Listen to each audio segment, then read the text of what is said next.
it's not something I can just tell you to do. I can maybe guide you to get there.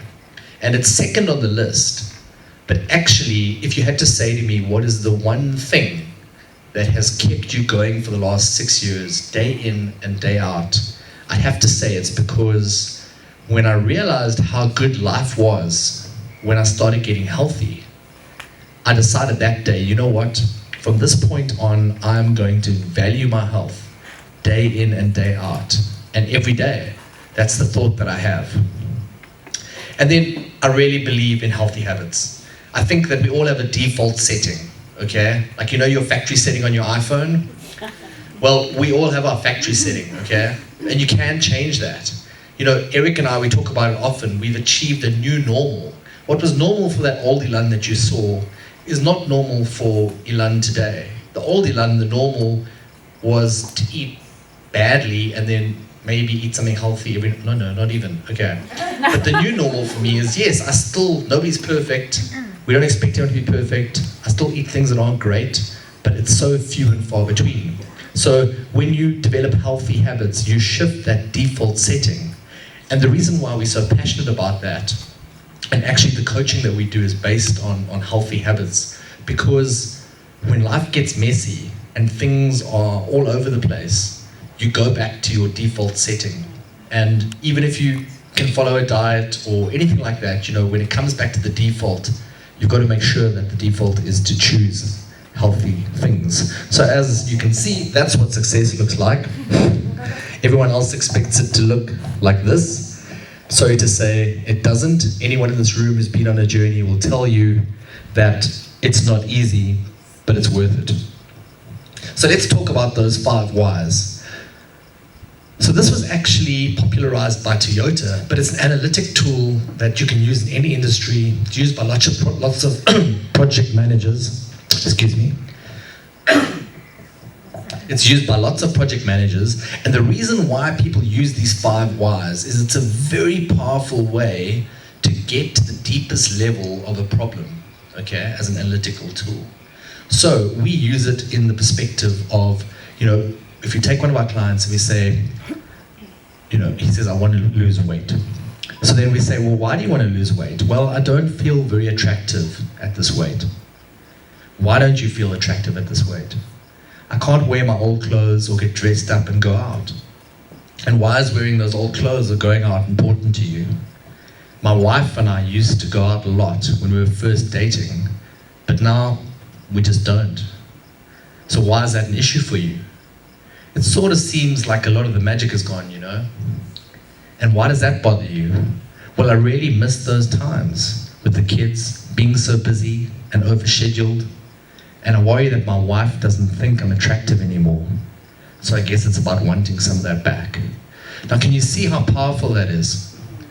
You walk up to someone and they say their goal is to lose some weight. People do our challenge. We look at the goals that they set. I want to lose 5 kilograms, I want to lose 10 kilograms. But when you do this exercise, you start to understand the depth of that motivation. You know, a lot of people want to be loved, accepted, they want to belong. This is a guy who, he just wants to rekindle what he had with his wife. And I'm pretty sure that this scenario that I've put up here, a lot of you can identify with. So it's very powerful to get to the depths of why you want this. You know, it's not just about that pair of jeans. So I thought, well, okay, to be fair, let me do this for myself and share that with you. So I sat down and I thought, okay, well, what's my goal? I want to be healthy, fit, and attractive. Easy enough. Why do I want that? I'm not going to read the questions, I'll just read my answers. I want to be confident, youthful, and have energy for life for as long as possible. Because I'm not ready to get old and lose my quality of life. I want to live, not die. I want to attract a partner and maybe even a family one day.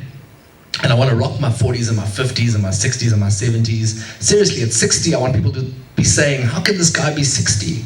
There's no ways. You know, like, that's the type of person that I want to be. You know, who are your role models? Who do you aspire to be? Life doesn't have to do this from 50 onwards or whatever it is. There are so many people who debunk that kind of stereotype. You know, I'd rather that I'd kind of do this than that, okay? because I feel like I've got so much more to achieve in my life. And in so many areas, I need to be my absolute best to do it. And I believe that health brings that. Because I've learned that in my life. I was a high-performing corporate person, but I still was inefficient. And I would be an even better corporate person now if I'd stayed in corporate, but I don't want to do that. So I feel like it's my purpose in life and my vision to do so and be a positive role model to others. I want to make a difference in the world before I leave and have lived. So can you see, at the end of the day, it's not just about me being fit and healthy. Being fit and healthy is a vehicle to me achieving all of those things that I want to achieve. Being fit and healthy enables me to stand up here in front of you with confidence. I'm not going to lie to you, when I was struggling on my journey, I would stand here and I'd be quite self-conscious. You know, I would feel like maybe people didn't understand my struggles, or felt like maybe, you know, I wasn't focused enough, whatever it was. So for me to do my best work and feel inspired, I need to make sure that I'm fit, healthy, and attractive. Okay, so let's get to values quickly. Now, in terms of a concept, I think the easiest way to understand a value for me is the values, your values are the things that you prioritize most in your life.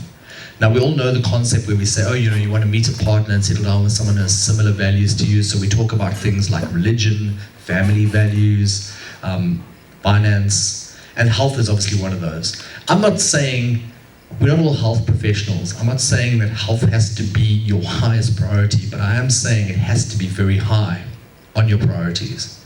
And a lot of people like to say that they value health. The fact that you guys are here tonight means that you've already taken an action towards your health. Okay?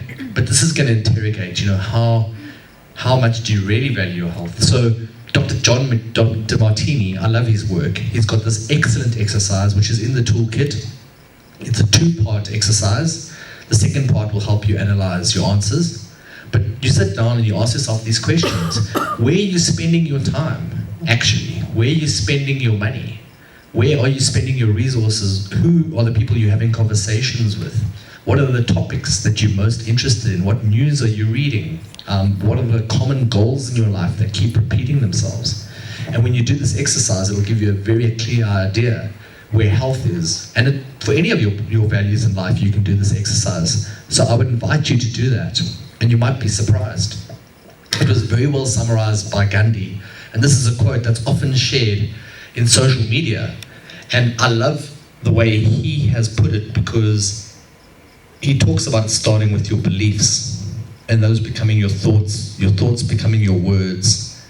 A lot of us end at the words. Your words become your actions become your habits, because you are what you repeatedly do. Your habits become your values, and your values become your destiny. And that really paints the picture about how you can entrench those values in your life to get towards your goal. Robin Sharma, I love his work, he's awesome. And he really solidified it so well with this concept that he has. And he says, you know what? Show me your schedule and I'll show you your priorities. I'll show you your values. So show me your diary, your written diary, your virtual diary, the diary in your head. Show me your diary. Show me where it says you're going to go make a shopping list. Show me where it says you're going to go and shop for healthy food. Show me where it says you're going to do food prep. Show me where it says you're going to go train. At the end of the day, virtual or not, that is the reality of what's actually happening in your life. So it's really something to reflect on. You know, if you're more concerned about your DSTV subscription, you say gym's too expensive, you have to relook at your priorities and your values.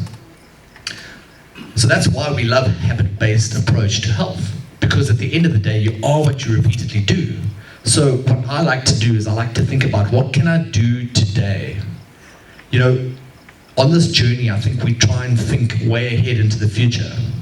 It's that whole idea of when you're climbing a mountain, you know, if you look up at the mountain peak, it seems so far away. Whereas, you know, if you're looking at your feet, one step at a time. So what can I do today? Starting with this meal. What can I do this week? What can I do this month to get towards those goals? Small, repeatable, intentional actions. There's 2 more thoughts that I want to leave you with that I feel very strongly about. And this is something that I'm really passionate about, because I get sad, guys, when I work with people and I can see that they're not living to their full potential. It frustrates me, because I just want people to have their best life. And I've seen this a lot with the women in our community, particularly, that they really struggle to put themselves first. We've got a lot of moms, we've got a lot of working women who are moms as well. You know, they feel it's their duty to put everyone else first, and they never get any time to themselves. It's true what's said there, you can't pour from an empty cup. When you do that, it might feel like you are being selfless, but you're actually being selfish, because the people who need you to be at your best and your strongest. So you need to empower you. So you've got to take time for yourself, whatever that is for you. If it's a walk, if it's a bit of meditation, if it's exercise, even if it's just to go and get some quiet time to read a book. Ultimately, you have to invest in yourself to be better for everyone else.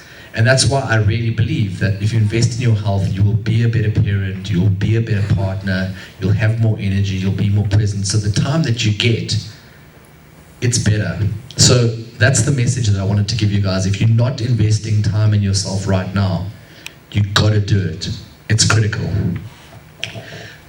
The last thought that I'm going to leave you with is something that has really helped me. Now, I come from a home where I had a typical Jewish mother who worried and nagged a lot. And bless her soul, unfortunately, she could never, ever see the positive in anything.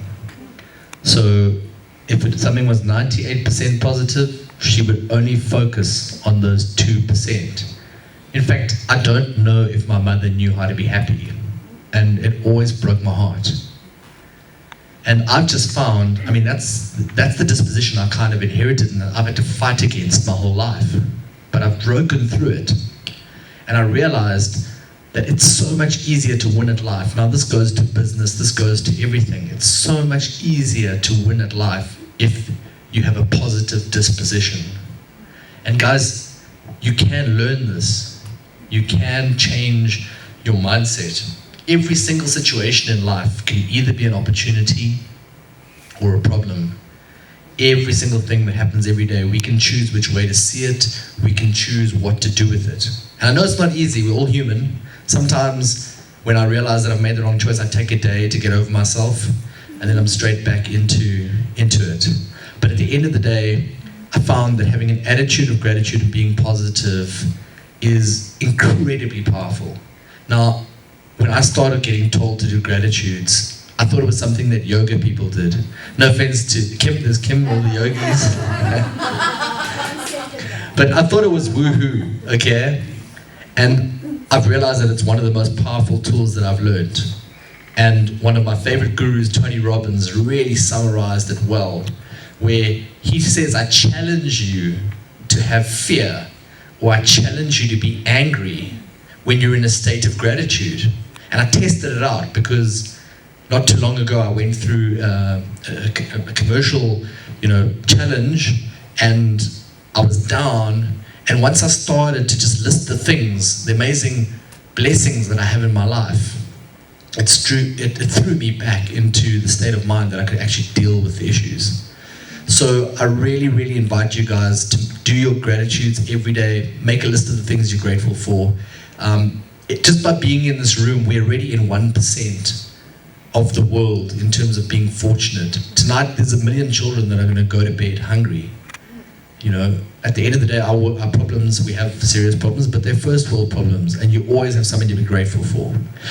So, those are the things that have got me through the last 6 years. Those are the things that have kept me focused on all the hard days. And those are the things that are my guiding compass on this journey. So I hope you got something out of that. I'm going to hand over to the awesome Meg. Woohoo!